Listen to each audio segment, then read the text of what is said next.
திரையுலகில் கிடைத்த பெரும் புகழை தாண்டி தனிப்பட்ட வாழ்க்கையிலும் பணம், புகழ், மற்றவர்கள் பார்த்து மெச்சும்படியான குடும்ப வாழ்க்கை என்று மிக சிறப்பாக செட்டில் ஆன இவர் தமிழ் சினிமாவிற்குள் எப்படி வந்தார்? இவரது குடும்ப பின்னணி எப்படிப்பட்டது? குறத்தி மகன் படத்தில் கதாநாயகியாக அறிமுகமானவர் ஒரே வருடத்தில் 26 படங்களில் நடிக்கும் அளவிற்கு புகழ் பெற்றது எப்படி? திருமணத்தை பற்றி யோசிக்காமல் பிஸியாக நடித்துக் கொண்டிருந்தவர் திடீரென்று கணேஷ் அவர்களை திருமணம் செய்து கொள்ள சம்மதித்தது எப்படி?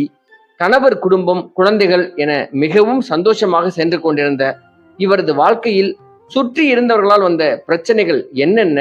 தற்போது எந்த மாதிரியான சூழலில் வாழ்ந்து வருகிறார் என்று பலருக்கும் தெரியாத இந்த குறும்புத்தனமும் சுட்டித்தனமும் நிறைந்த அழகு குயிலின் தெரியாத வாழ்க்கை நிகழ்வுகளை இந்த காணொளியில் நாம் காணப்போகிறோம். இதுவரை இந்த சேனலை சப்ஸ்கிரைப் செய்யாதவர்கள் சப்ஸ்கிரைப் செய்துவிட்டு லைக் மற்றும் ஷேர் செய்து